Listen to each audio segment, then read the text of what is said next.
Merci beaucoup, Catel, pour nous donner la possibilité de démarrer cette première séquence du colloque.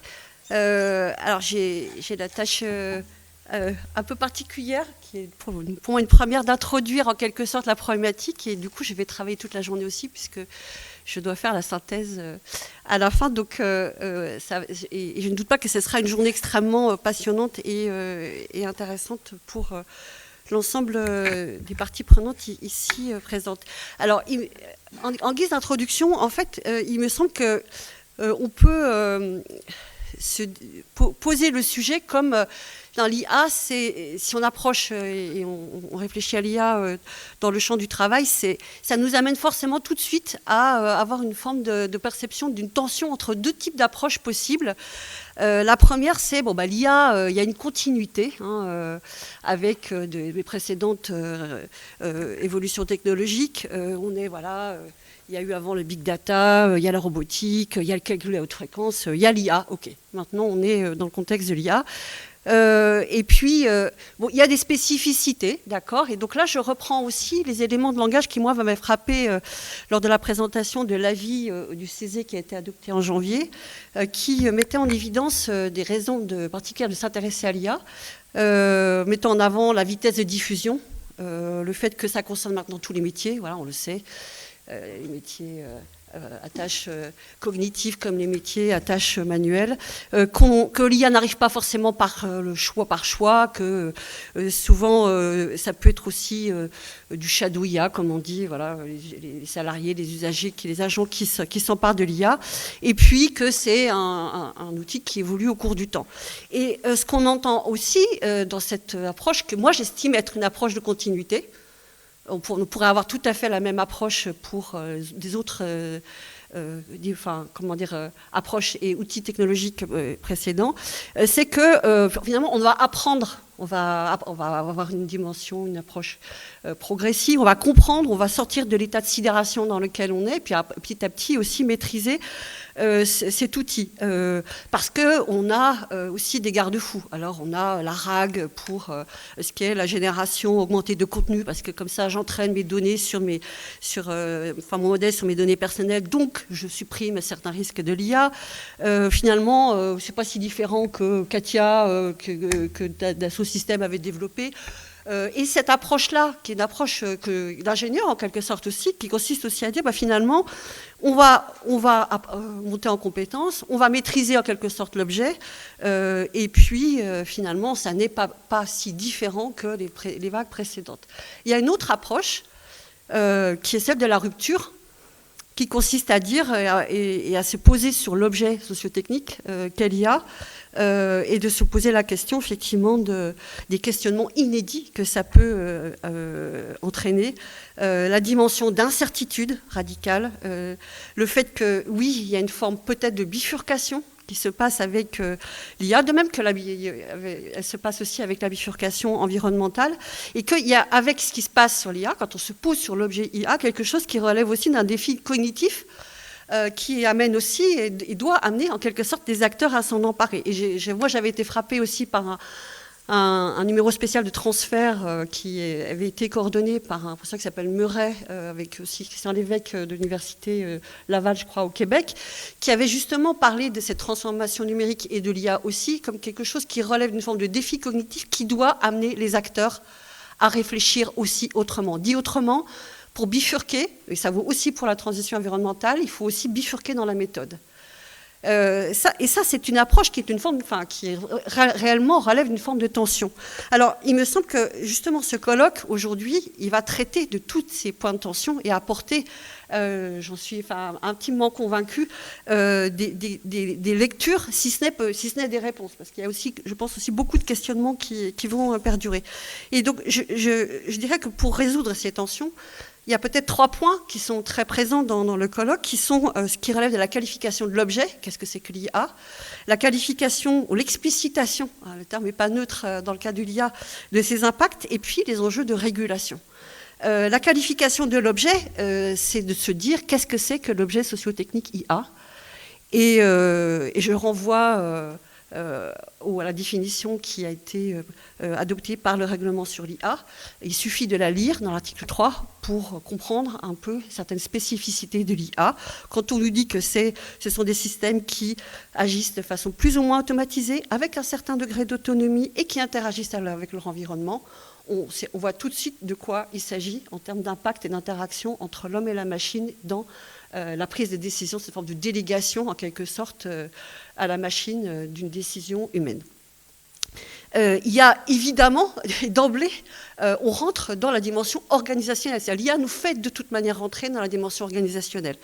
Et c'est pour ça que toutes les approches qui consistent à se poser sur l'IA comme affectant des tâches passe totalement à côté de cette dimension organisationnelle. Donc moi, il me semble que sur cette dimension de qualification de l'IA, les interventions de Romain et de Julien, justement, elles vont rentrer dans cette qualification de l'objet et apporter des éléments d'explicitation justement sur qu'est-ce que c'est que cet objet sociotechnique que l'IA et comment est-ce qu'on peut en prendre la mesure.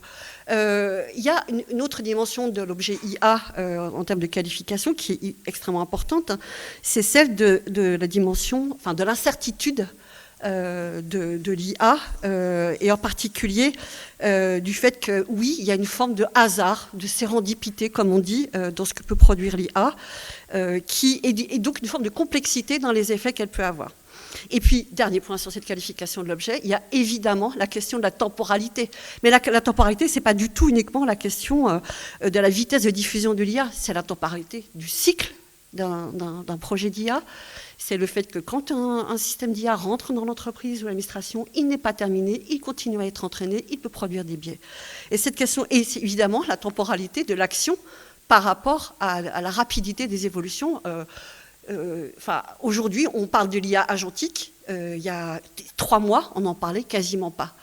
Et avant qu'arrive ChatGPT, la définition de l'IA dans le règlement n'incluait pas l'IA générative ni la production de contenu. Alors, comme vient de le dire Stéphanie, vous avez passé beaucoup de temps à travailler sur justement la génération de contenu.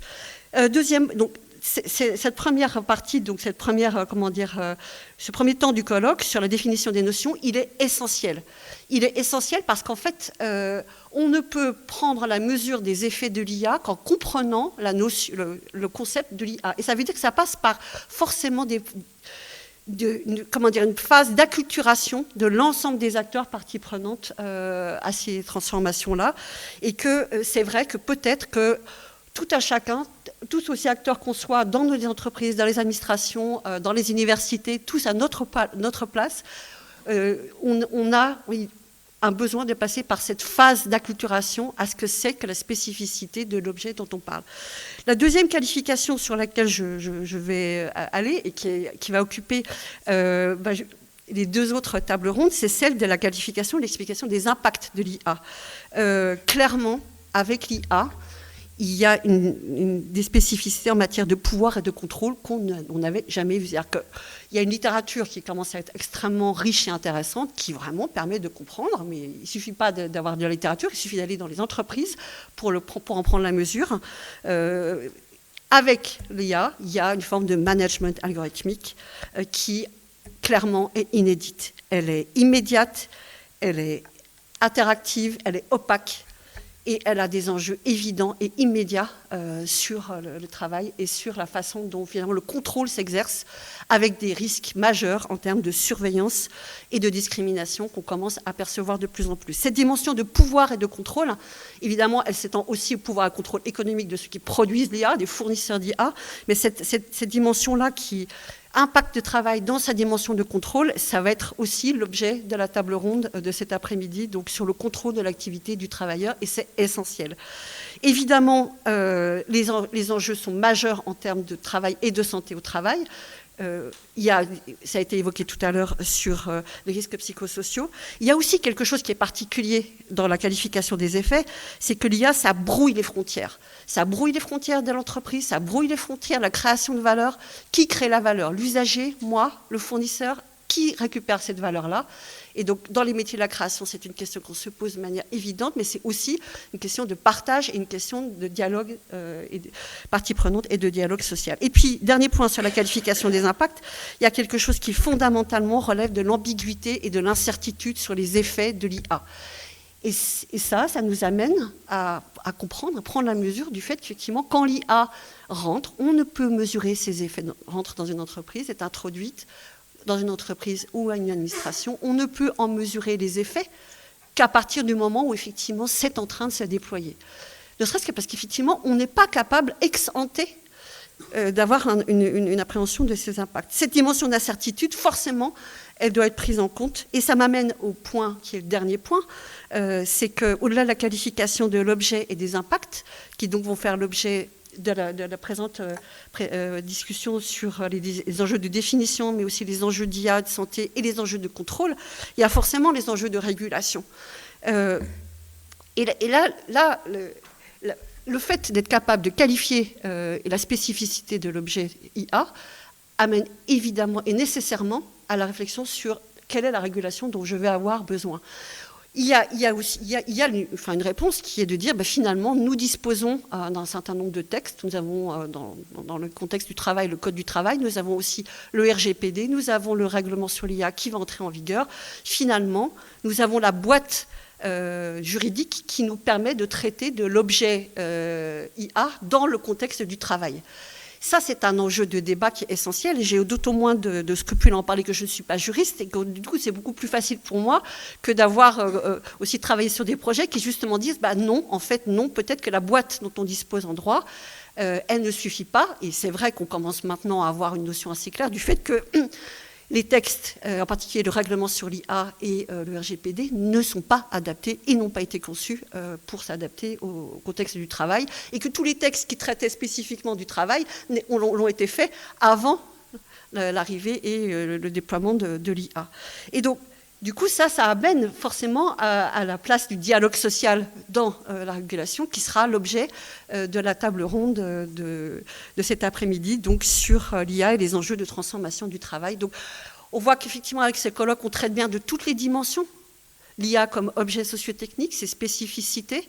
Les enjeux de notions sont fondamentaux pour pouvoir s'acculturer à cet objet-là et en mesurer les impacts et les effets, et amener forcément cette question de la discutabilité, parce que c'est un enjeu démocratique majeur que de garder en tête cette dimension-là dans le contexte de l'IA. Donc, du coup, je vous laisse la parole à tous les deux pour cette responsabilité importante qui est d'expliciter ce que c'est que l'objet IA. Et donc, Romain, c'est toi qui... Voilà.